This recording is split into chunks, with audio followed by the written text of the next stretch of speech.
Camille remarqua quelque chose d'étrange chez sa mère, quelque chose qu'elle n'avait pas vu depuis 2 ans, 730 jours. Pour être exact, ce n'était pas le corps. Le corps de sa mère était le même, toujours dans son fauteuil roulant, le bras droit paralysé, la jambe droite sans mouvement. C'était le regard. Le regard de sa mère était vivant. Voici l'histoire d'une femme de ménage qui avait tout perdu et qui allait apprendre à une danseuse qui ne pouvait plus bouger qu'être vivant ne nécessite pas de danser avec le corps, mais seulement avec l'âme. Si jamais vous avez vu quelqu'un que vous aimez se transformer en l'ombre de lui-même, restez, car cette histoire va vous briser le cœur. Et ensuite, elle vous apprendra qu'impossible n'est qu'un mot que l'on utilise pour les choses qui nous font peur d'essayer. Madame Sophie Dubois avait été danseuse professionnelle pendant 30 ans. Danse classique, l'Opéra Garnier, le Théâtre des Champs-Élysées, les Étoiles de l'Opéra. Pendant 3 décennies, son corps avait été son langage, chaque mouvement, un mot, chaque posture, une phrase, chaque chorégraphie, un poème. Et puis, un mardi d'avril, il y a 2 ans, tout s'est arrêté. Accident vasculaire cérébral massif, AVC, comme vous voulez l'appeler. Le résultat fut le même. Hémiplégie droite complète, bras droit paralysé depuis l'épaule, jambe droite sans mouvement depuis la hanche. La moitié de son corps a simplement cessé de répondre. Les médecins lui avaient donné 6 mois de thérapie intensive. Ils disaient qu'il y avait une fenêtre, une possibilité de récupération partielle. Mais cette fenêtre était petite et elle se fermait vite. Sophie suivit la thérapie pendant 3 mois. Kinésithérapie, ergothérapie, exercice de mouvement, équipement spécialisé, les meilleurs thérapeutes de Paris. Il n'y eut aucune amélioration, pas 1 millimètre. Au 4e mois, Sophie arrêta d'essayer. Pas parce que le corps ne répondait pas, mais parce que quelque chose de pire s'était passé, quelque chose qu'aucun médecin n'avait anticipé, quelque chose qu'aucune thérapie ne pouvait guérir. Sophie avait perdu la volonté de vivre. Une danseuse qui ne peut plus danser. Oh, qu'est-ce que c'est? Un peintre qui ne peut plus tenir un pinceau, un pianiste sans doigts, un oiseau sans ailes. Sophie cessa de parler, cessa de manger sans qu'on l'y force, cessa de regarder par la fenêtre. Elle passait des journées entières assise dans son fauteuil roulant, regardant dans le vide, comme si elle attendait que la vie l'oublie. Et Camille, sa fille, ne savait pas quoi faire. Camille Dubois, 45 ans, directrice d'une chaîne de 12 hôtels de charme en France. Une femme qui construisait des empires, qui résolvait des problèmes impossibles, qui transformait des faillites en fortunes. Mais elle ne pouvait pas résoudre ça. Elle ne pouvait pas rendre à sa mère ses jambes. Elle ne pouvait pas lui rendre ses bras. Elle ne pouvait pas lui rendre la danse. Et chaque fois qu'elle rendait visite à sa mère, ce qui était de moins en moins fréquent, elle ressentait une culpabilité qui l'écrasait, parce que Camille savait la vérité. Elle ne visitait pas moins souvent parce qu'elle était occupée. Elle visitait moins souvent parce qu'elle ne supportait pas de voir sa mère ainsi, de voir la femme qui avait volé sur scène réduite à un fauteuil roulant, de voir les yeux qui brillaient autrefois maintenant vides. Il était plus facile de payer pour les meilleurs soins et de ne pas être présente. Plus facile d'envoyer des chèques que d'envoyer du temps. Plus facile d'embaucher des aides-soignantes que d'être l'aide-soignante. Sophie vivait dans une maison dans le Marais, la maison où elle avait élevé Camille. Une maison de 3 pièces avec un petit jardin et des murs remplis de photos de Sophie sur scène. Sophie en arabesque, Sophie en grand jeté, Sophie recevant des applaudissements, des photos d'une vie qui n'existait plus. Camille avait embauché 3 aides-soignantes en 2 ans. Toutes avaient démissionné, non pas parce que Sophie était difficile, mais parce qu'il était impossible de s'occuper de quelqu'un qui ne veut pas qu'on s'occupe de lui. Impossible de nourrir quelqu'un qui ne veut pas manger. Impossible de laver quelqu'un qui ne voit pas l'intérêt d'être propre. La 3e aide-soignante avait démissionné en février et Camille, désespérée, embaucha Fatima Ben Ali. Fatima avait 42 ans, visage serein, main forte, parlait peu, travaillait beaucoup. Lors de l'entretien, Camille lui expliqua la situation. « Ma mère est en fauteuil roulant. hémiplégie droite. Elle ne marche pas. Elle a besoin d'aide pour tout. Et elle est déprimée, très déprimée. Elle ne parle pas beaucoup. Elle ne mange pas beaucoup. Elle ne vit pas beaucoup. Fatima acquiesça. Je comprends. Avez-vous de l'expérience avec des patients comme ça? J'ai de l'expérience avec des personnes qui croient qu'elles n'ont plus de raison de bouger. Oui, Camille fronça les sourcils. Et que faites-vous avec des personnes comme ça? Fatima la regarda droit dans les yeux. Je leur rappelle que le mouvement n'est pas seulement physique. Parfois, le corps ne bouge pas. Mais l'âme, elle, le peut. Camille ne comprit pas ce que cela signifiait. Mais quelque chose dans les yeux de Fatima lui dit que cette femme était différente. Elle l'embaucha. Fatima commença à travailler le 1er mars. Son horaire était de 7 heures du matin à 3 heures de l'après-midi. 6 jours par semaine. Salaire de 12 000 € par mois.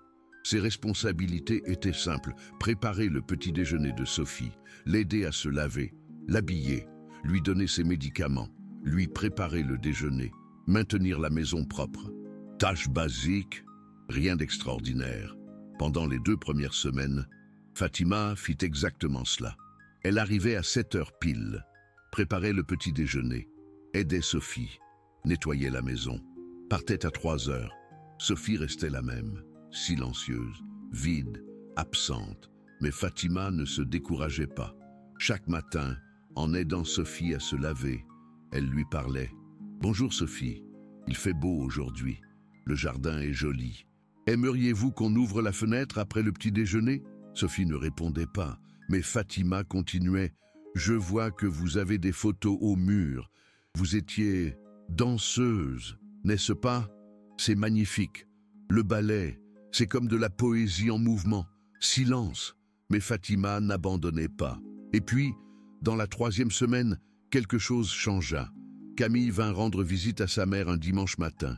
Elle arriva tôt, à 8 heures, parce qu'elle avait une réunion à 10 heures et qu'elle voulait au moins passer 1 heure avec Sophie. En entrant dans la maison, elle entendit quelque chose qu'elle n'avait pas entendu depuis 2 ans. Des rires. Pas des rires forts, juste un rire doux, presque inaudible, mais définitivement un rire. Camille se dirigea rapidement vers le salon, et ce qu'elle vit la laissa pétrifiée. Sophie était assise dans son fauteuil roulant devant la fenêtre. Fatima était agenouillée à côté d'elle, tenant un album de photos. Elle montrait des photos à Sophie, les lui décrivant, parce que Sophie ne pouvait pas tenir l'album avec son bras paralysé. Regardez celle-ci, Sophie, vous avec le tutu blanc, quelle élégance. Et ici, celle avec les fleurs. Quelqu'un vous a offert des roses après le spectacle, n'est-ce pas? Et Sophie, pour la première fois depuis des mois, souriait, un sourire petit, tremblant, mais réel. Camille sentit quelque chose se briser dans sa poitrine. Sa mère avait souri. Fatima releva la tête et aperçut Camille, debout dans l'entrée. « Bonjour, mademoiselle Camille. Votre mère et moi étions en train de regarder vos souvenirs. » Camille resta sans voix. Elle se contenta d'hocher la tête. Madame Sophie tourna légèrement la tête. Elle regarda Camille. Et dans ses yeux, pour la première fois depuis 2 ans, il y avait quelque chose de différent. Pas de joie, pas encore, mais pas non plus le vide, absolu d'avant. Il y avait une présence. Camille resta 1 heure. Elle observa Fatima interagir avec Madame Sophie, la façon dont elle lui parlait. Pas comme si elle s'adressait à une invalide, mais comme si elle s'adressait à une personne, avec respect, avec un intérêt véritable. Quand Camille partit ce jour-là, elle ressentit quelque chose qu'elle n'avait pas ressenti depuis des mois, de l'espoir. Petit, fragile, mais bien là. Durant les semaines qui suivirent, Camille commença à remarquer d'autres changements. Madame Sophie mangeait mieux. Fatima lui demandait ce qu'elle voulait manger, lui proposait des options, l'impliquait dans les décisions. Madame Sophie était plus alerte. Quand Camille lui rendait visite, Madame Sophie la regardait directement. Elle ne regardait pas seulement dans sa direction. Elle la regardait, elle, et Madame Sophie se tenait plus droite, pas physiquement plus forte, mais sa posture, dans le fauteuil roulant, avait changé. Avant, elle s'affaissait. Maintenant, elle se tenait plus droite. Camille demanda à Fatima ce qu'elle faisait de différent. « Rien de spécial, mademoiselle. Je lui parle simplement. Je lui pose des questions. Je l'inclus. Parfois, les gens ont juste besoin que quelqu'un leur rappelle qu'ils comptent encore. » Mais Camille savait qu'il y avait quelque chose d'autre, quelque chose qu'elle ne pouvait pas identifier. Alors, un jeudi de mai, Camille eut une réunion annulée, à la dernière minute. Il était 8 heures du matin. Normalement, elle ne rendait pas visite à sa mère, en semaine, mais le bureau était proche du Marais. Elle décida de passer la voir, rapidement. Quand elle arriva à la maison, la porte était ouverte. Camille entra, silencieusement, et elle entendit quelque chose d'étrange, des respirations profondes. Elle venait de la chambre de Madame Sophie. Camille remonta le couloir. La porte était entr'ouverte. Elle regarda à l'intérieur et ce qu'elle vit la laissa sans voix. Madame Sophie était dans son fauteuil roulant, mais elle n'était pas affaissée. Elle était assise, très droite. Elle avait les yeux fermés et elle respirait profondément, inspirant par le nez, expirant par la bouche, et derrière elle, debout, il y avait Fatima, avec les mains doucement posées sur les épaules de Madame Sophie. Inspirez, Madame Sophie, profondément, sentez l'air remplir vos poumons, expirez, lentement, sentez la tension, quittez votre corps. Madame Sophie obéissait. Elle respirait, avec un rythme que Camille ne lui avait pas vu. Depuis 2 ans, calme, centrée, présente, Camille resta, paralysée à observer. Fatima déplaça ses mains des épaules de Madame Sophie vers son bras gauche, celui qui fonctionnait encore. Maintenant, nous allons bouger votre bras lentement, avec intention. Levez votre bras gauche, comme ça. Très bien. Maintenant, étirez-le vers le ciel. Sentez l'étirement. Sentez votre corps se rappeler qu'il peut encore bouger. Madame Sophie leva son bras gauche. Lentement, elle l'étira vers le haut. Ses doigts atteignant quelque chose d'invisible, et sur son visage, il y avait quelque chose que Camille n'avait pas vu depuis l'AVC, l'APEX. Fatima guida le bras de Madame Sophie vers le bas, puis elle se déplaça vers le côté droit du fauteuil roulant et le côté paralysé. Maintenant, votre bras droit, je vais vous aider. Vous n'avez pas à forcer, sentez juste le mouvement. Rappelez-vous que votre corps est toujours ici. Il a juste besoin que quelqu'un l'aide à bouger. Fatima leva doucement le bras paralysé de Madame Sophie. Elle le fit bouger en petits cercles, doux, comme si elle chorégraphiait une danse. Madame Sophie avait des larmes qui coulaient sur son visage, mais ce n'étaient pas des larmes de douleur, c'étaient des larmes de quelque chose d'autre, quelque chose que Camille ne pouvait pas nommer. Fatima continua à bouger le bras de Madame Sophie avec une tendresse infinie, comme si elle portait quelque chose de sacré. Puis elle baissa le bras et s'agenouilla devant Madame Sophie. Maintenant, nous allons faire la même chose avec vos jambes. Votre jambe gauche. D'abord, levez-la un peu, juste un peu. Je vous soutiens, vous n'allez pas tomber. Je vous tiens. Madame Sophie, avec un effort visible, leva sa jambe gauche de quelques centimètres du repose-pied du fauteuil roulant. Parfait, très bien. Maintenant, votre jambe droite, je la bouge. Pour vous, sentez juste. Rappelez-vous que danser ne nécessite pas toujours que vous bougiez vos jambes. Parfois, quelqu'un d'autre peut les bouger pour vous. Et c'est toujours du mouvement. C'est toujours de la danse. Fatima leva prudemment la jambe paralysée de Madame Sophie. Elle la fléchit, doucement. Elle l'étira, comme si elle l'aidait à faire, un battement tendu, invisible, et Madame Sophie, avec les yeux toujours fermés, chuchota quelque chose, si basse que Camille ne l'entendit presque pas. « Je me sens vivante. » Encore, Camille sentit des larmes couler sur son propre visage. Elle n'entra pas dans la chambre. Elle n'interrompit pas. Elle resta juste là, debout dans le couloir, à observer une femme de ménage faire quelque chose que tous les médecins, tous les thérapeutes, tous les spécialistes n'avaient pas réussi à faire. Rendre à sa mère la sensation d'être vivante. Quand la séance fut terminée, Fatima aida Madame Sophie à se réinstaller dans son fauteuil roulant. Elle lui mit une couverture sur les jambes, lui donna un verre d'eau. « Comment vous sentez-vous, Madame Sophie ?» Madame Sophie ouvrit les yeux, et dans eux, il y avait quelque chose qui n'avait pas existé depuis 730 jours, de l'espoir. « Bien, je me sens bien. » Fatima sourit. « Demain, nous en ferons plus. Chaque jour, un petit peu. Le corps se souvient. Il a juste besoin qu'on lui rappelle qu'il le peut encore. » Camille attendit que Fatima quitte la chambre. Puis elle intercepta Fatima dans le couloir. Fatima s'arrêta, surprise. « Mademoiselle Camille, je ne savais pas que vous étiez là. Qu'est-ce que vous faisiez ?» Fatima hésita. « J'aidais Madame Sophie à bouger. C'était du yoga, n'est-ce pas ?» Fatima hocha la tête, lentement. « Du yoga adapté ?»« Oui. » « Pourquoi ?» Fatima regarda vers la chambre de Madame Sophie, puis revint vers Camille. « Parce que votre mère n'a pas besoin de médecin. Elle a déjà eu les meilleurs.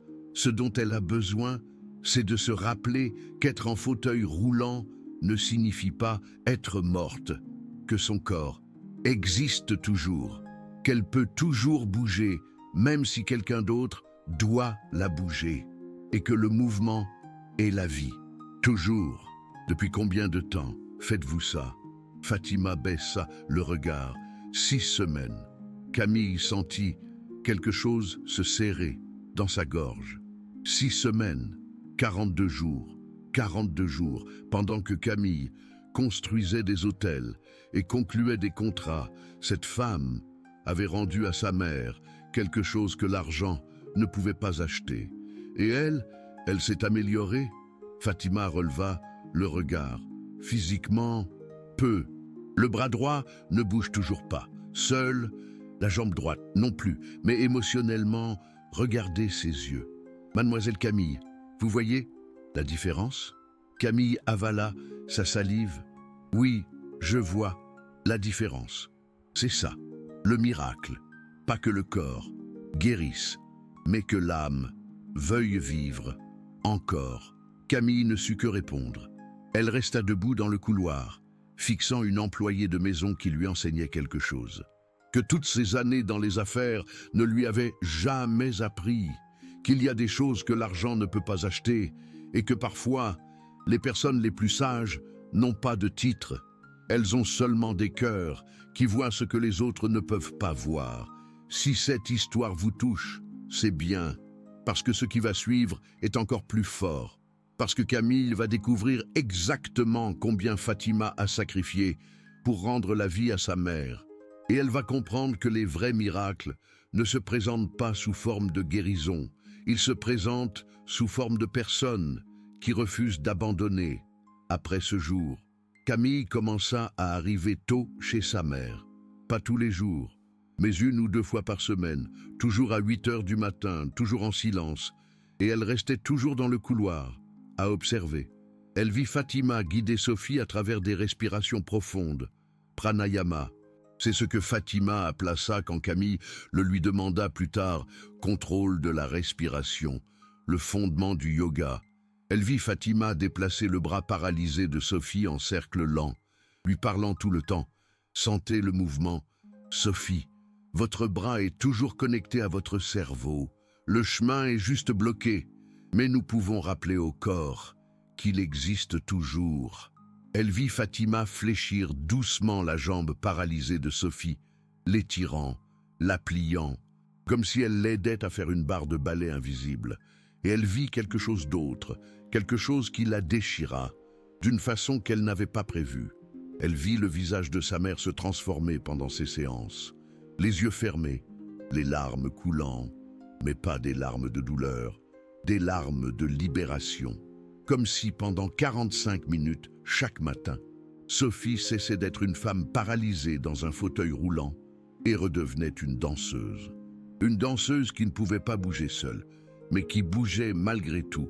Un jour, Camille osa entrer dans la chambre pendant une séance. Fatima la vit, mais ne s'arrêta pas. Elle hocha simplement la tête. Sophie avait les yeux fermés. Elle ne savait pas que Camille était là. Fatima déplaçait le bras droit de Sophie dans une position que Camille reconnut. Arabesque. L'un des mouvements les plus emblématiques du ballet. Le bras tendu vers l'avant, élégant. Comme un signe, votre corps se souvient de ça. Sophie, vos muscles, vos os, vos tendons, tous se souviennent. 30 ans de ballet ne disparaissent pas parce que le cerveau cesse d'envoyer des signaux. La mémoire est là. Nous avons juste besoin de la réveiller. Et alors Camille vit quelque chose qui la laissa sans voix. Les doigts du bras paralysé de Sophie bougèrent. Pas beaucoup, peut-être 2 millimètres. Un tremblement presque imperceptible. Mais ils bougèrent. Fatima le vit aussi. Ses yeux s'écarquillèrent. Mais elle ne cria pas. Elle ne fit pas de scandale. Elle sourit, simplement, doucement. Vous avez senti ça, Sophie? Sophie ouvrit les yeux, les dirigea vers son bras droit. Elle vit Fatima tenir son bras en position d'arabesque. Sentir quoi? Vos doigts ont bougé. Seule, Sophie regarda ses doigts, essaya de les bouger à nouveau. Rien ne se passa, mais Fatima ne se découragea pas. Ce n'est pas grave. Aujourd'hui, ils ont bougé, ça veut dire que la connexion existe toujours. Peut-être faible, peut-être rompue, mais elle existe. Et s'ils ont bougé une fois, ils peuvent bouger encore. Sophie commença à pleurer. Pas des larmes de joie, des larmes de quelque chose de plus complexe. Douleur, espoir, peur, tout mélangé. Je ne vais jamais plus danser. Fatima s'agenouilla devant elle, prit la main gauche de Sophie, celle qui fonctionnait. Peut-être pas de la façon dont vous dansiez avant, mais ça ne veut pas dire que vous ne pouvez pas danser. La danse, ce n'est pas seulement se tenir sur une scène. La danse, c'est le mouvement avec intention, le mouvement avec âme. Et vous avez ça. Je le sens chaque matin quand nous faisons ça. Camille dut sortir de la chambre. Elle ne voulait pas que sa mère la voie pleurer. Mais avant de partir, elle entendit quelque chose d'autre. Fatima, pourquoi faites-vous ça? Personne ne vous paie pour ça. Il y eut un long silence, puis Fatima parla. Sa voix à peine un murmure. Ma mère a aussi eu un accident vasculaire cérébral. Il y a 5 ans, hémiplégie, comme vous. Je l'ai mise dans un fauteuil roulant. J'ai engagé les meilleures infirmières. J'ai payé pour les meilleures thérapies. Mais elle a abandonné. Elle s'est laissée mourir. Et je n'ai jamais fait assez pour lui rappeler qu'elle valait encore la peine de vivre. Elle est morte 8 mois après son AVC, pas parce que son corps ne pouvait pas vivre, mais parce que son âme avait décidé qu'elle ne voulait plus. Et c'est quelque chose qui me poursuit tous les jours.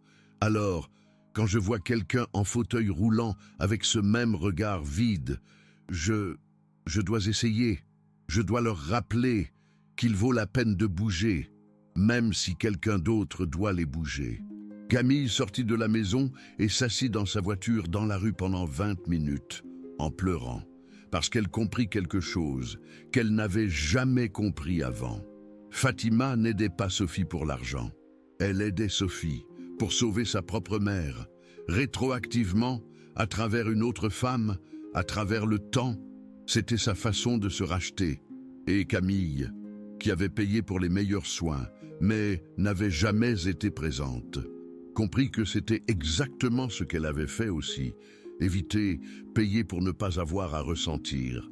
Cette nuit-là, Camille fit quelque chose qu'elle n'avait jamais fait. Elle fit des recherches sur le yoga adapté. Elle lut des articles médicaux, des études de cas, des thérapies de mouvement pour les patients atteints d'hémiplégie. Et elle découvrit quelque chose de fascinant, le mouvement passif, quand quelqu'un d'autre bouge les membres paralysés d'un patient, peut aider à maintenir l'amplitude des mouvements. Il peut prévenir la raideur musculaire et dans des cas rares, très rares, il peut stimuler des connexions neuronales latentes. Il ne guérit pas la paralysie, mais il améliore la qualité de vie et émotionnellement, rappeler à un patient que son corps existe toujours, qu'il peut encore bouger, même avec de l'aide, peut faire la différence entre abandonner et continuer à se battre. Camille trouva une étude d'une université en Californie.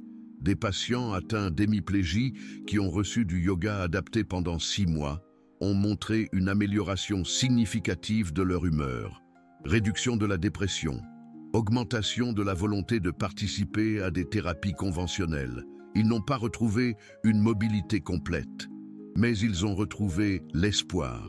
Et l'espoir, selon l'étude, était parfois plus important que la mobilité elle-même. Camille ferma son ordinateur portable et prit une décision.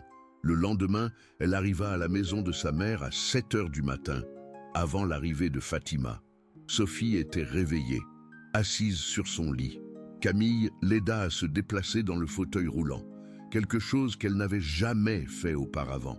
Elle avait toujours laissé ça aux infirmières, mais maintenant, en soutenant sa mère, en sentant le poids de son corps, en sentant combien Sophie comptait sur elle pour ne pas tomber, Camille comprit quelque chose. Prendre soin de quelqu'un, ce n'est pas une corvée, c'est une connexion.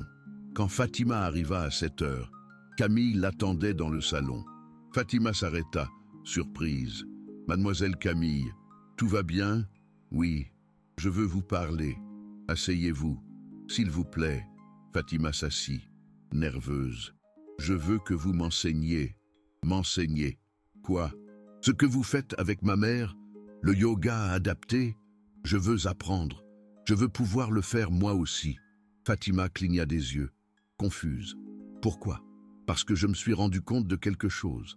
J'ai payé d'autres personnes pour prendre soin de ma mère parce que c'était plus facile que de le faire moi-même. Mais ce n'est pas prendre soin, c'est de l'évasion. Et je veux changer ça. Je veux être présente. Je veux faire partie de sa récupération.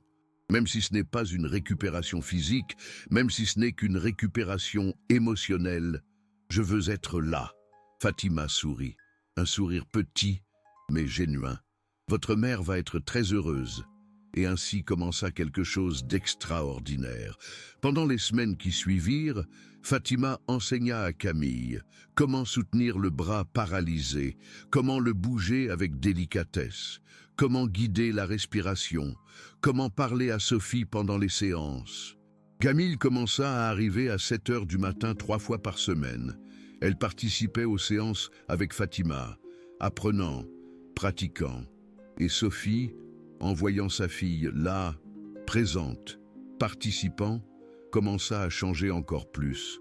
Elle commença à parler plus, à poser des questions, à raconter des histoires de ses jours comme danseuse à l'Opéra Garnier. Un jour, alors que Fatima bougeait son bras droit et que Camille bougeait sa jambe droite, Sophie dit quelque chose qu'aucune des deux n'attendait. « Merci à vous deux de me rappeler qu'être vivante, ce n'est pas la même chose qu'avoir un pouls. C'est vouloir avoir un pouls. Et vous m'avez rendu ça. » Camille dut s'arrêter. Elle sortit de la pièce un moment, pleura dans le couloir. Quand elle revint, Sophie la regardait. « Tu vas bien, ma fille ?» Camille acquiesça, essuyant ses larmes. « Je vais bien, maman, juste tu m'as tellement manqué. Et je ne m'en suis pas rendu compte jusqu'à maintenant. » Sophie leva sa main gauche, l'étendit vers Camille. Camille la prit, et mère et fille restèrent ainsi, en silence, main dans la main, pour la première fois en 2 ans. Fatima sortit de la pièce discrètement, leur laissa leur moment. Mais avant de partir, elle vit quelque chose sur la table près du lit de Sophie qu'elle n'avait pas vu auparavant. Un tapis de yoga, plié avec soin, et une note collée dessus, écrite avec l'écriture tremblante de Sophie, avec sa main gauche, pour Fatima. « Merci de m'avoir appris à voler encore une fois. » Fatima sourit, garda la nota dans sa poche et sut qu'elle avait fait ce qu'il fallait. Pendant les 2 mois suivants, la routine continua. Fatima arrivait à 7 heures. Camille arrivait 3 fois par semaine. Ensemble, Elle guidait Sophie à travers 45 minutes de yoga adapté, et Sophie continuait de s'améliorer. Pas physiquement. Son bras droit était toujours majoritairement paralysé. Sa jambe droite ne répondait pas non plus. Mais émotionnellement, c'était une personne différente. Elle parlait, riait, racontait des blagues, demandait qu'on lui mette de la musique de ballet pendant les séances. Parfois, elle fermait les yeux et bougeait son bras gauche dans des positions de danse pendant que Fatima bougeait son bras droit. Camille commença à remarquer autre chose. Sa mère était plus forte, pas musculairement, mais oui, en présence, en volonté. Un jour, pendant une séance, Fatima bougeait le bras droit de Sophie en cercle quand Sophie dit « Attends ». Fatima s'arrêta. « Je veux essayer quelque chose ». Sophie ferma les yeux, respira profondément et concentra toute son attention sur sa main droite. Les doigts bougèrent. Cette fois, pas 2 millimètres, mais 1/2 centimètre, visible, inconfondable. Camille et Fatima se regardèrent. Sophie ouvrit les yeux, regarda sa main. Ça a bougé. Je l'ai senti. Fatima s'agenouilla devant elle. Oui, ça a bougé. Pouvez-vous essayer encore? Sophie essaya. Cette fois, les doigts ne bougèrent pas. Mais ça n'avait pas d'importance, parce que c'était arrivé. Une fois de plus, la connexion, aussi faible soit-elle, existait toujours. Le neurologue de Sophie, le docteur Martin, vint lui rendre visite 2 semaines plus tard pour son examen trimestriel. Il vérifia ses signes vitaux, son amplitude de mouvement, son état mental. Et quand il eut terminé, il regarda Camille avec une expression de surprise. « Qu'est-ce que vous faites de différent? Que voulez-vous dire? Votre mère va significativement mieux que lors de la dernière visite. Pas physiquement, les dommages neurologiques restent les mêmes, mais mentalement, émotionnellement. C'est une personne différente. Son tonus musculaire s'est amélioré, sa posture s'est améliorée. Et elle me dit que ses doigts ont bougé plusieurs fois. » Camille regarda Fatima, qui était debout dans le coin de la pièce. « Ma femme de ménage lui enseigne le yoga adapté, tous les jours, pendant presque 3 mois. » Le docteur regarda Fatima, puis de nouveau Camille. « Yoga adapté, intéressant. Et vous voyez une différence. » Camille regarda sa mère. « Je vois la différence dans ses yeux, docteur. Ils sont vivants à nouveau. » Le docteur acquiesça lentement. Parfois, la médecine se concentre tellement sur la guérison du corps qu'elle oublie que le corps et l'esprit sont connectés. Si l'esprit ne veut pas vivre, le corps ne se battra pas non plus. Mais si l'esprit trouve une raison de vivre, le corps répond. Pas toujours avec une guérison complète, mais oui, avec la volonté. Et c'est ça, mademoiselle Dubois. Le que votre femme de ménage a rendu à votre mère, la volonté. Camille sentit quelque chose se briser dans sa poitrine, mais pas de douleur, de gratitude. Quand le docteur partit, Camille appela Fatima dans le salon. « Fatima, votre salaire est de 1 200 € par mois. » « Oui, mademoiselle, à partir de demain, il sera de 3 600 €. Et votre titre ne sera pas femme de ménage. Ce sera thérapeute du mouvement. Officiel. Je vais embaucher quelqu'un d'autre pour les tâches ménagères. Vous allez vous concentrer complètement sur ma mère. » Fatima resta sans voix. « Mademoiselle, je n'ai pas besoin de... Si, vous en avez besoin, et ma mère a besoin de vous, et j'ai besoin que vous continuiez à faire ce que vous faites, parce que ce que vous faites, c'est un miracle. Peut-être pas le genre de miracle que les médecins reconnaissent, mais c'est un miracle de toute façon. » Fatima commença à pleurer. « Merci, merci de voir votre mère, vraiment la voir. » Camille sourit. « Merci de m'avoir appris à la voir. Si vous croyez savoir comment se termine cette histoire, attendez, parce que ce qui va suivre, c'est le moment qui va vous briser. Parce que Camille va découvrir quelque chose sur Fatima qui va tout changer. Et elle va comprendre que les vrais héros ne sont pas ceux qui ont des titres, ce sont ceux qui ont des cœurs, qui refusent de laisser l'espoir mourir. 4 mois après que Fatima ait commencé à travailler, quelque chose d'extraordinaire se produisit. C'était un jeudi matin. Camille était arrivée tôt, comme d'habitude. 6h30. Elle voulait être là quand Fatima arriverait à 7h. Mais en arrivant chez sa mère, elle remarqua quelque chose d'étrange. Fatima était déjà là. Son sac était posé dans le salon, son gilet accroché au porte-manteau. Camille fronça les sourcils. Il était 6h35. Fatima arrivait toujours à 7h pile.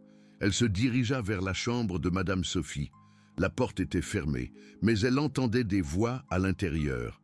La voix de Fatima, la voix de Madame Sophie, et une autre voix, une voix qu'elle ne connaissait pas. Camille frappa doucement à la porte. « Entrez !» Elle ouvrit la porte, et ce qu'elle vit la laissa complètement perplexe.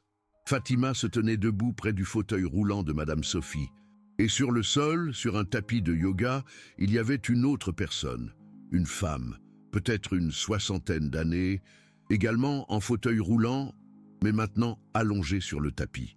Fatima bougeait ses jambes, doucement, la guidant à travers des étirements. Camille resta pétrifiée à l'entrée. Madame Sophie sourit en la voyant. « Ma chérie, viens, je te présente Béatrice, c'est ma camarade de yoga. » Camarade de yoga? Fatima se releva rapidement. « Madame Dubois, pardonnez-moi, j'aurais dû vous en parler. Béatrice est ma voisine. Elle a aussi été victime d'un accident vasculaire cérébral. Elle est aussi en fauteuil roulant. Et quand je lui ai parlé de Madame Sophie, elle m'a demandé si je pouvais l'aider aussi. J'ai dit oui, mais qu'elle devrait venir tôt, avant mon horaire officiel. Je ne voulais pas empiéter sur le temps de votre mère. J'arrive à 6h pour travailler avec Béatrice. Puis à 7h, je commence avec Madame Sophie. » Camille regarda Béatrice, puis Fatima, puis sa mère. « Depuis combien de temps fais-tu cela ?» Fatima baissa les yeux. 6 semaines. Camille sentit quelque chose se serrer dans sa poitrine. « Tu arrives à 6h du matin, tous les jours ?»« Oui, madame. Et je te paie seulement à partir de 7h. »« Oui, madame. Donc tu travailles 1 heure gratuitement, tous les jours, pendant 6 semaines. » Fatima ne dit rien. Camille s'assit sur le lit de Madame Sophie. Pourquoi? Parce que Béatrice n'a pas les moyens de payer un thérapeute. Et sa fille travaille 12 heures par jour pour subvenir à leurs besoins. Et Béatrice a le même regard que Madame Sophie avait quand je suis arrivé. Ce regard qui dit que la vie est finie. Et je ne peux pas voir ce regard et ne rien faire. Camille se couvrit le visage avec ses mains. Combien de personnes viennent ici en secret? Fatima hésita. 3, Béatrice à 6h, Robert à 5h30 et Amparo le samedi à 6h du matin avant que vous ne veniez nous rendre visite. Camille leva les yeux lentement. Tu arrives à 5h30 du matin? Seulement certains jours. Fatima, tu habites à Montreuil, n'est-ce pas? Oui, madame. C'est à 1h30 d'ici. À quelle heure te lèves-tu pour arriver à 5h30? À 3h30? Et à quelle heure te couches-tu? Vers 11h, après avoir dîné et préparé tout pour le lendemain. Camille fit le calcul dans sa tête. Tu dors 4h30 par nuit. Fatima haussa les épaules. Je suis habitué, et ça en vaut la peine. Regardez ces personnes, regardez leurs yeux. Ils sont vivants à nouveau.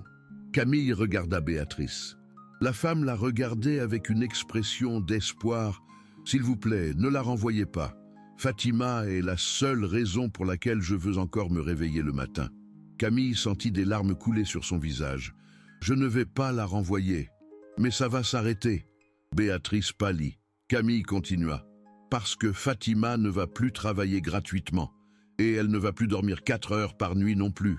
Fatima, à partir de demain, ton horaire officiel est de 6h du matin à 14h, et ton salaire ne sera pas de 36 000 €, il sera de 50 000, parce que tu fais évidemment le travail de 2 thérapeutes, et Béatrice, Robert et Amparo vont être des patients officiels.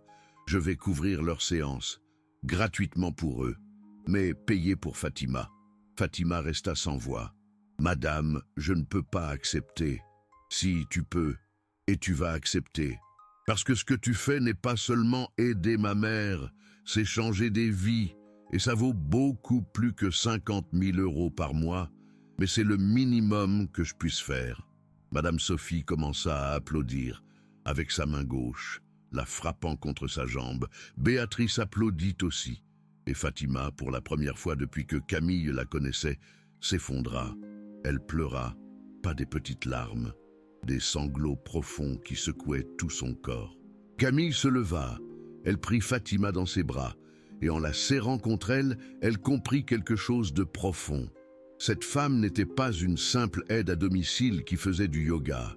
C'était quelqu'un qui avait trouvé son but, et ce but était de redonner de l'espoir aux personnes que le monde avait oubliées. Cette nuit-là, Camille ne put pas dormir. Elle resta éveillée à penser à Fatima, à 3h30 du matin, aux 4h30 de sommeil, aux 3 personnes qui arrivaient en secret, et elle prit une décision. Le lendemain, Camille fit quelque chose que personne n'attendait. Elle convoqua une réunion avec les directeurs de ces 12 hôtels de charme. Elle leur présenta une proposition. « Je veux créer un programme. Il s'appellera Mouvement Impossible. Il offrira du yoga adapté gratuit à tout employé ou membre de la famille d'un employé qui a un handicap physique. Paralysie, accident vasculaire cérébral, sclérose en plaques, peu importe. » Un des directeurs leva la main. « Et qui va payer pour ça ?»« Moi, personnellement, je vais investir 500 000 € pour commencer. Nous allons embaucher des thérapeutes qualifiés. Nous allons adapter des espaces dans chaque hôtel. Et nous allons offrir des séances gratuites. Parce que j'ai appris quelque chose récemment. Quand une personne perd la capacité de bouger, elle ne perd pas seulement sa mobilité. Elle perd l'espoir. Et si nous pouvons leur redonner cet espoir, même un peu, ça vaut chaque euro. » Le silence dans la salle était absolu. Puis, un des directeurs, un homme appelé Antoine, qui avait travaillé avec Camille pendant 15 ans, prit la parole. « Mon fils a une paralysie cérébrale. Il a 11 ans. Il est en fauteuil roulant depuis 7 ans. Et je crois que ce programme pourrait changer sa vie. » Camille sentit quelque chose se briser dans sa poitrine. « Alors ton fils sera notre premier patient. » Antoine commença à pleurer, et Camille comprit quelque chose qu'elle n'avait jamais compris en toutes ces années d'affaires. On ne construit pas un empire seulement avec de l'argent, on le construit avec de l'humanité. 6 mois plus tard, le programme Mouvement Impossible était en activité dans les 12 hôtels de Camille. Fatima formait d'autres thérapeutes. Elle leur enseignait ce qu'elle savait. Comment bouger des corps paralysés avec douceur. Comment parler à des patients qui ont perdu l'espoir. Comment voir la personne derrière le fauteuil roulant. 50 personnes participèrent au premier mois, 120 au 3e mois, 200 au 6e mois. Et chacune d'entre elles, selon les rapports des thérapeutes, montrait une amélioration émotionnelle. Pas toujours physique, mais bien émotionnelle. Elle recommençait à sourire. Elle recommençait à parler. Elle recommençait à avoir de l'espoir. Sophie devint l'ambassadrice du programme. Dans son fauteuil roulant, elle visitait les hôtels avec Camille. Elle parlait aux autres patients. Elle leur racontait son histoire. Il y a 1 an, je ne voulais plus vivre. Maintenant, je ne veux plus cesser de vivre. Et la différence, c'est une femme qui a refusé de me voir comme une invalide. Elle m'a vue comme une danseuse qui avait seulement besoin d'aide pour bouger. Et lors d'une de ces visites, quelque chose d'extraordinaire se produisit. Sophie parlait avec un groupe de 10 patients en fauteuil roulant. Camille et Fatima étaient debout derrière. Sophie expliquait comment le yoga adapté l'avait aidée, comment elle avait retrouvé l'espoir, comment son corps se souvenait encore de danser. Et alors, sans le planifier, Sophie leva son bras gauche. Elle l'étendit vers un côté et commença à le mouvoir lentement dans une position de ballet. Première position, deuxième position, troisième, et tandis qu'elle bougeait son bras droit, le paralysé, commença à trembler. Fatima le vit, Camille le vit. Tous dans la pièce le virent. Le bras droit de Sophie, qui était resté immobile durant 2 ans, commença à se lever, seulement 10 centimètres, tremblotant, lent, avec un effort visible. Mais il se leva. Pour la première fois en 2 ans, Sophie bougea son bras paralysé seule. La salle explosa en applaudissements. Sophie baissa son bras, regarda Fatima avec des larmes dans les yeux. « Tu m'as appris à me souvenir que je peux encore voler ?» Fatima marcha vers elle. s'agenouilla devant son fauteuil roulant. Vous avez toujours pu voler, Sophie. Vous aviez juste besoin que quelqu'un vous rappelle que vous aviez des ailes. Et Camille, debout derrière, comprit quelque chose qui changerait le reste de sa vie. Le vrai succès ne se mesure pas en hôtel construit, il se mesure en vie changée. 1 an après le jour où Camille découvrit Fatima faisant du yoga avec sa mère, les choses étaient très différentes. Sophie pouvait bouger son bras droit d'une 30aine de centimètres, pas complètement, mais plus que ce que les médecins pensaient possible. Sa jambe droite ne répondait toujours pas, mais son état d'esprit était méconnaissable comparé à 2 ans auparavant. Elle dansait avec son esprit tous les jours, et parfois, quand Fatima bougeait ses extrémités, Sophie fermait les yeux et murmurait les noms des positions de ballet, arabesques, tendues, relevées, grand jeté, comme si elle était sur une scène invisible. Fatima n'était plus employée de maison. Elle était directrice du programme Mouvement Impossible, gagnait 5 000 € par mois, supervisait 20 thérapeutes et continuait d'arriver à 6 heures du matin pour travailler personnellement avec Sophie, parce que certaines connexions ne se brisent pas avec les promotions. Et Camille avait réduit ses heures de travail. Elle était toujours directrice, mais elle ne travaillait plus 14 heures par jour. Elle travaillait 8 heures. Le reste du temps, elle le passait avec sa mère, participant aux sessions de yoga, apprenant, connectant, récupérant le temps perdu. Le programme Mouvement Impossible devint un modèle national. D'autres entreprises commencèrent à le copier. D'autres personnes commencèrent à créer des programmes similaires. Et tout ça parce qu'une employée de maison, qui avait perdu sa propre mère, refusa de laisser une autre mère perdre la volonté de vivre. 2 ans plus tard, Camille reçut un appel d'un journaliste d'un journal national. Il voulait écrire un article sur le programme Mouvement Impossible. Le journaliste vint interviewer Camille, Fatima, Sophie, des dizaines de patients. Et quand ils publièrent l'article, le titre disait « Directrice millionnaire ». Apprend d'une employée de maison que le mouvement ne requiert pas de jambes, il requiert de l'espoir. Camille encadra cet article, l'accrocha dans son bureau, non pas parce qu'il parlait de son programme, mais parce qu'il capturait une vérité qu'il lui avait fallu 45 ans pour apprendre. Les personnes les plus sages n'ont pas toujours de diplômes universitaires. Parfois, elles ont des cœurs qui voient ce que les diplômes ne peuvent pas enseigner. Cette histoire n'a pas une fin de conte de fées, parce que la vie réelle ne fonctionne pas comme ça. Sophie ne remarqua jamais. Son bras droit s'améliora, mais ne guérit jamais complètement.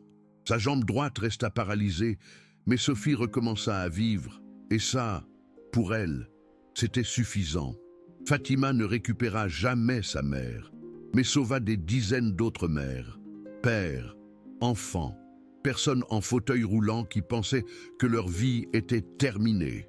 Et Camille apprit que construire un empire ne signifie rien si tu construis cet empire sur des absences, sur des personnes que tu aimes, mais que tu ne vois jamais. 3 ans après ce premier jour où Fatima arriva au travail, Camille organisa quelque chose de spécial, un spectacle à l'Opéra Garnier, le même théâtre où Sophie avait dansé durant 30 ans. Mais ce n'était pas un spectacle de ballet traditionnel. C'était un spectacle de danse adapté, des danseurs en fauteuil roulant, des danseurs avec des paralysies, des danseurs avec des handicaps, que le monde dit ne devraient pas pouvoir danser. Et au centre de la scène, il y avait Sophie, dans son fauteuil roulant, avec Fatima debout derrière elle, bougeant ses bras pour elle, la guidant à travers une chorégraphie adaptée du lac des cygnes. Sophie ne pouvait pas bouger seule, mais elle bougeait de toutes les façons, à travers Fatima, à travers l'amour, à travers une volonté pure. Et quand la musique se termina, le théâtre explosa en applaudissements. Sophie pleurait, Fatima pleurait, Camille, assise au premier rang, pleurait, parce que Sophie avait recommencé à danser, pas comme elle avait dansé avant, mais d'une nouvelle façon, une façon que le monde n'avait jamais vue, une façon qui prouvait qu'impossible n'est qu'un mot, que l'on utilise pour les choses qui nous font peur, d'essayer, après le spectacle, Un journaliste demanda à Sophie comment elle se sentait. Sophie sourit, et avec sa voix encore affectée par l'AVC, mais claire dans sa signification, dit quelque chose que Camille n'oublierait jamais. Durant 2 ans, j'étais dans un fauteuil roulant, mais morte à l'intérieur. Puis, quelqu'un est arrivé, qui m'a enseigné que danser ne requiert pas de jambes. Cela requiert seulement une âme. Et mon âme n'a jamais cessé de danser. J'avais juste besoin que quelqu'un me le rappelle. Le journaliste se tourna vers Fatima. Et vous, comment votre vie a-t-elle changé depuis que vous avez commencé ça? Fatima regarda Sophie, puis Camille, puis les dizaines de patients en fauteuil roulant qui avaient été dans le spectacle. J'ai perdu ma mère il y a 6 ans, et cette perte m'a poursuivi tous les jours, jusqu'à ce que je connaisse Sophie, et je me suis rendu compte que je ne peux pas ramener ma mère, mais je peux l'honorer en sauvant d'autres mères, d'autres pères, d'autres personnes, que le monde a décidé ne comptait plus. Et chaque fois que je vois quelqu'un en fauteuil roulant retrouver le sourire, j'ai l'impression que ma mère sourit aussi, à travers moi, à travers le temps. Aujourd'hui, si vous visitez l'un des 12 hôtels de Camille Dubois, vous remarquerez quelque chose d'inhabituel. Dans le hall principal, il y a une grande photo, pas d'un bâtiment, pas d'un logo d'entreprise. C'est une photo de Sophie dans son fauteuil roulant, les bras tendus comme une ballerine. Fatima derrière elle, la guidant avec douceur, et en dessous, une plaque commémorative où l'on peut lire « Le mouvement n'est pas que physique, il est émotionnel, il est spirituel. C'est le refus de laisser le monde décider quand votre vie se termine. Si cette histoire vous a brisé le cœur, c'est bien, parce qu'il y a des millions de personnes en fauteuil roulant en ce moment qui croient que leur vie est finie. Des millions de personnes qui ont perdu l'espoir, des millions de personnes qui attendent que quelqu'un leur rappelle qu'elles comptent encore. Et peut-être que vous pouvez être cette personne. Vous n'avez pas besoin d'être thérapeute, vous n'avez pas besoin d'avoir de l'argent, vous n'avez besoin de rien sauf de la volonté de voir la personne derrière le fauteuil roulant, de voir l'être humain derrière le handicap, et de leur rappeler qu'être vivant ne nécessite pas des jambes qui fonctionnent. Cela requiert un cœur qui refuse d'abandonner. Camille Dubois était une millionnaire qui avait oublié comment être présente. Madame Sophie Dubois était une danseuse qui avait oublié comment voler. Et Fatima Ben Ali était une femme de ménage qui leur a appris à toutes les deux qu'impossible n'est qu'une invitation à essayer plus fort. Cette histoire a commencé avec une question. Qu'est-ce que Camille a vu quand elle a ouvert cette porte? Et la réponse est simple. Elle a vu sa mère se sentir vivante à nouveau. Elle a vu que le mouvement ne nécessite pas de muscles. Il requiert de la volonté. Elle a vu que parfois, les vrais miracles ne viennent pas sous forme de guérison. Ils viennent sous forme de personnes qui refusent de laisser l'espoir mourir. Et elle a vu qu'une femme de ménage sans diplôme universitaire a plus de sagesse que tous les médecins du monde. Parce que les médecins peuvent soigner les corps, mais seul l'amour peut guérir les âmes. Et vous, que comptez-vous faire de cette histoire? Allez-vous l'oublier? Ou allez-vous vous rappeler que peut-être il y a quelqu'un dans votre vie qui a besoin que vous lui rappeliez qu'il peut encore voler? Ne répondez pas maintenant. Pensez-y, parce que peut-être, juste peut-être, vous aussi, vous pouvez être la raison pour laquelle quelqu'un retrouve le goût de la vie. Cette histoire est terminée, mais la vôtre continue. Qu'allez-vous en faire?